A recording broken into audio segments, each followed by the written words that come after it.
Here I come. Je suis Iron Man. Je suis quasiment sûr que nous avons affaire à un serial killer. Fuyez, pauvre fou.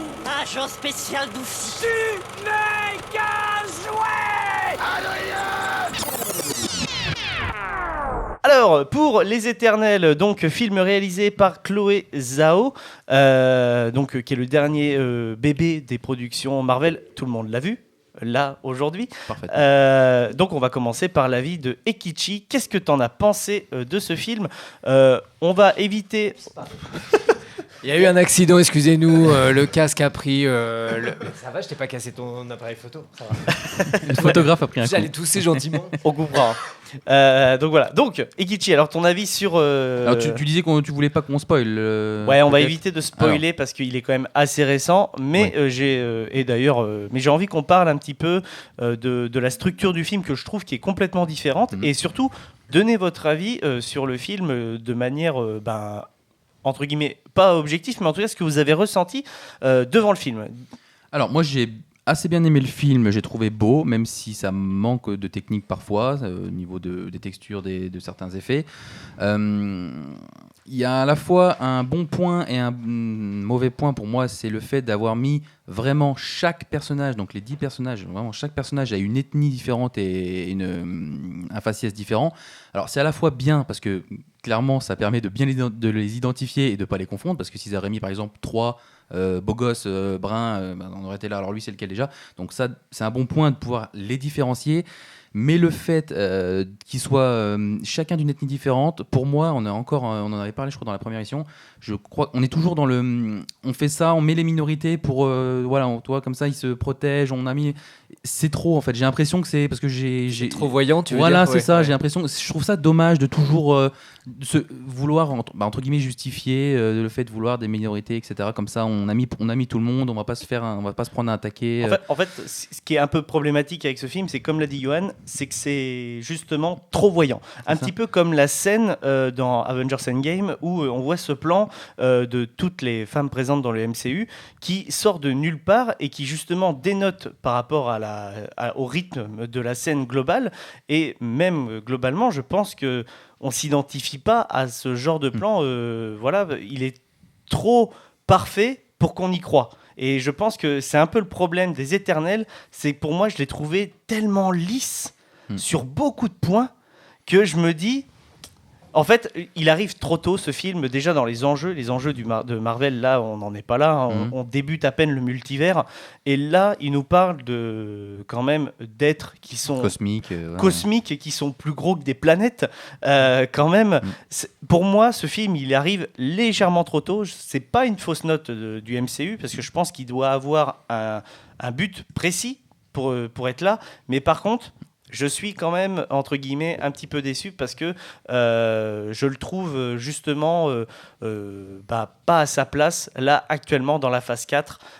Pour moi, il mériterait d'être un film de fin de saison 4, phase 4 ou phase 5, tu vois. Quelque chose qui sera beaucoup plus gros.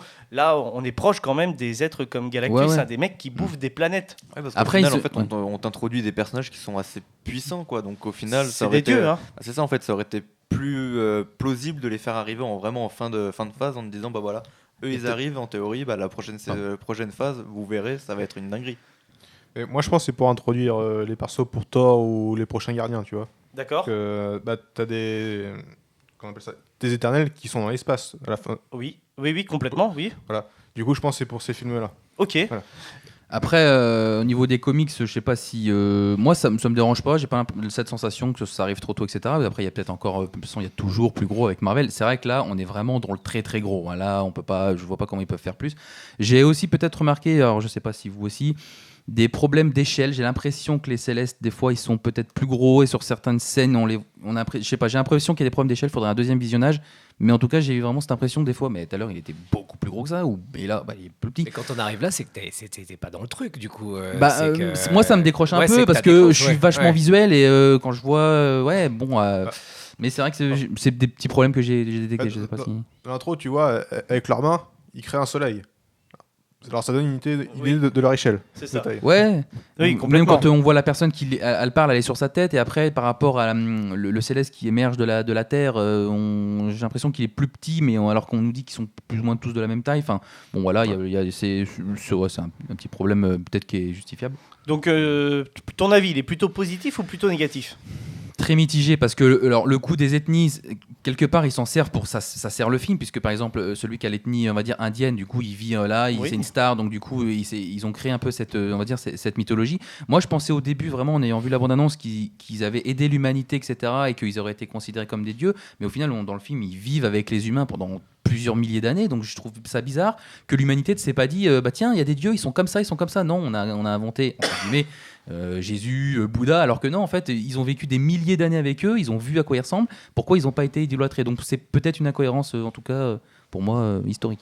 D'accord, donc ça t'a quand même gêné. Aussi, ouais. Lucas, toi un petit peu ton avis sur le film des Éternels.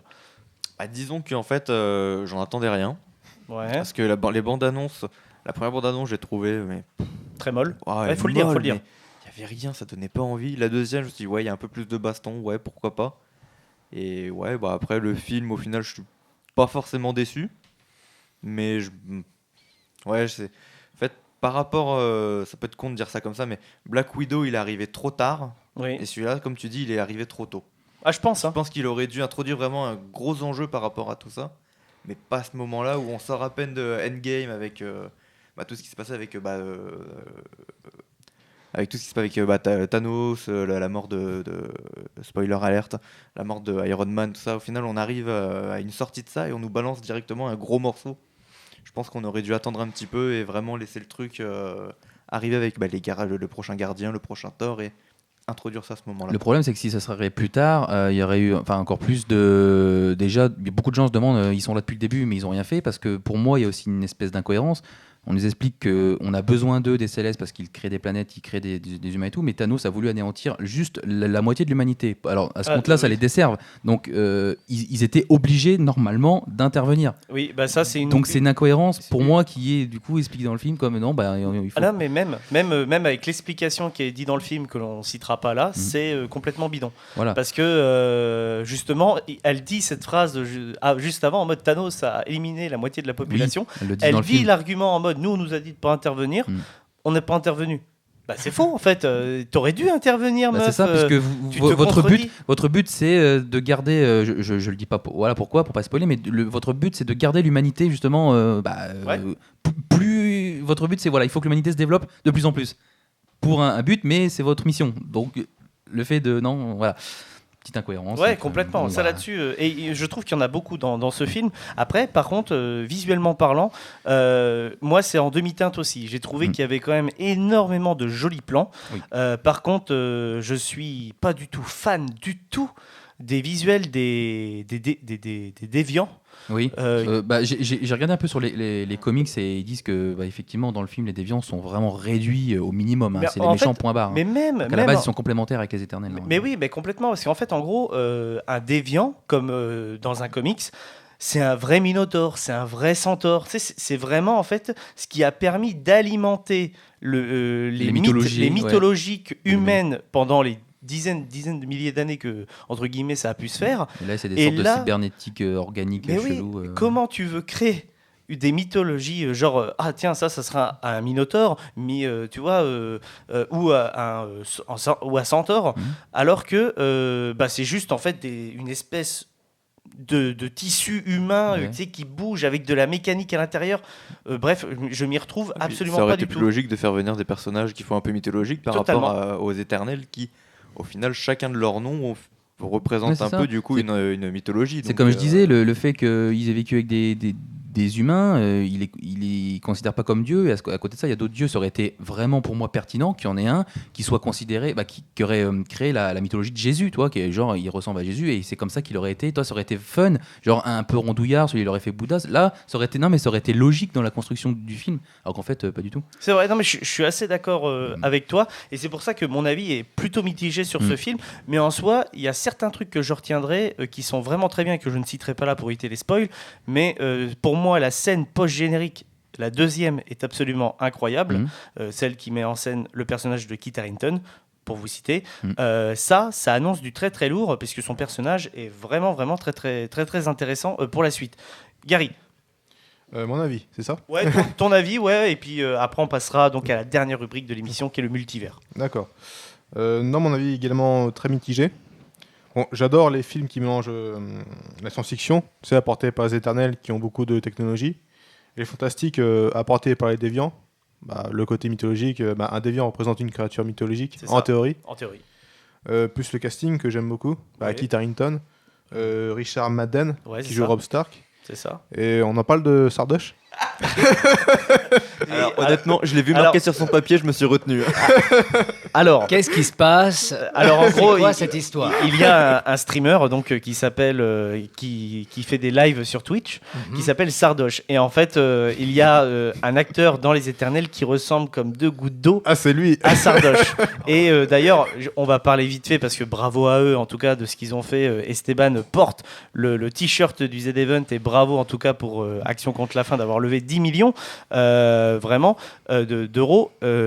C'était un des donation goals de Sardoche donc dans les derniers, c'est-à-dire que s'il atteignait une certaine somme, il devait faire la coupe de l'acteur du film, et apparemment il l'a atteint, donc il fera la coupe donc de l'acteur présent dans le film. D'ailleurs, le mec a beaucoup d'autodérision parce qu'il a même mis sur Twitter comment vous allez trouver mon rôle dans les éternels. Non, mais Ah ouais. tu Mais regardes c'est sur qu'ils son ont- Twitter, t'as carrément un tweet par rapport à ça. Ses abonnés ont dû le spammer. C'est toi. Et c'est voilà. C'est énorme, c'est énorme, c'est énorme. Mais là, c'est bienveillant. Donc voilà, donc oui. Voilà, puis pour les mauvais côtés, je sais pas toi, mais moi, le milieu du film, je me suis beaucoup ennuyé C'est au vrai. milieu du film. Ouais, mais non, c'est vrai, il est lent, très très lent. Très lent. Trop lent Au, peut-être. au milieu Un surtout, petit ouais. Ah, j'ai pas envie de le voir. Hein, là. Vous m'avez pas, Si, vous si, l'avez si. pas vendu. Hein. Non, si, bah, si, il est bien, en fait- il est bien à voir quand même. Mais moi, j'aime beaucoup aussi ce côté cosmique. Voilà, Ouais, mais on vraiment l'ex- ce côté divin. Mais ouais, tout ce qui se passe sur Terre, etc. Mais c'est- je suis c'était d'accord, lent, pour le c'est côté- dommage d'avoir bâché ça. Je suis d'accord pour le côté cosmique divin, comme tu dis, sauf que dans le film, je trouve que c'est trop peu exploité. Trop peu, vraiment. Et quand c'est exploité, il l'exploite pas à fond. Et ça m'a frustré. En fait, je trouve que le film est plutôt frustrant. C'est pas une mauvaise critique, parce que quand on est fan du Marvel Cinematic Universe, je pense qu'il va être important pour la suite. Il faudra le voir.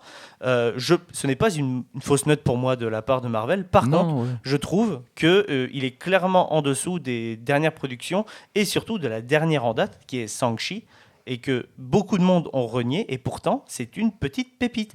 Shang-Chi a les 50 premières minutes les plus intenses d'un film Marvel que j'ai pu voir de tout le MCU, et pourtant et en plus je retrouve énormément de côtés de côtés similaires à Shang-Chi que je peux retrouver à Black Panther, et Black Panther a été salué par la critique. Donc voilà, et beaucoup l'ont boudé, je ne sais pas pourquoi, mais moi en tout cas je vous conseille de regarder Shang-Chi, vraiment c'est très très bon quoi. C'est tout pour Les Éternels, ou vous voulez rajouter un petit truc? L'humour aussi dans le film était un peu plus présente que dans les films Marvel. Ils ont axé un peu plus sur l'humour. L'humour, je trouve qu'il était bien dosé. Il était peut-être un peu lourd parfois, mais il était pas mal. Le coup de la table Ikea, et les références aussi de Superman, par exemple. Même ça m'a étonné qu'il y ait des références de héros de DC Comics alors que c'est Marvel. Ouais, je pense que moi je ne porte pas de cap. Voilà. Enfin, c'était étonnant, mais l'humour était pas mal. Ok. Gary? Non, c'était tout. Après, il y a, je partage votre avis aussi sur les explications un peu foireuses, parfois. Et moi, je me demandais comment ça se fait que les Asgardiens ne connaissent pas les Célestes. Ah oui, Tu vois, c'est alors vrai que- aussi, il y a pas mal. Il parle des Asgardiens à un moment donné, alors je sais plus, mais Oui, je sais pas s'ils connaissent les Célestes C'est ou les pas. Éternels, Non, hein. ils connaissent les Éternels, mais ils ne connaissent peut-être pas les Célestes. Ouais. Ça se trouve, Ouais. seuls les Éternels connaissent les Célestes. Et Enfin, apparemment, d'après ce que j'ai pu entendre et voir sur TikTok, on verrait un Céleste dans les Gardiens de la Galaxie numéro 1, dans un flashback que le collectionneur, que les collectionneurs font, et on verrait en fait une bataille où un Céleste oui. avec une massue énorme frappe la un tête, sol. la tête Nowhere aussi, je crois. Il me semble que la planète Nowhere, c'est la tête d'un Céleste. Ah, ça c'est possible, Ça, carrément mais possible. ça, hein. ouais, Ça serait énorme. été- Eh ben, J'ai tu vu ça vois. dans une vidéo, mais ouais. Eh ben super. Bon bah voilà un petit peu notre avis donc sur le dernier film Marvel. On va finir donc notre petite émission donc avec Johan Sauer par un moment de détente, un moment dans lequel on va le faire intervenir. C'est la nouvelle rubrique du Late Show qui est le multivers du Late.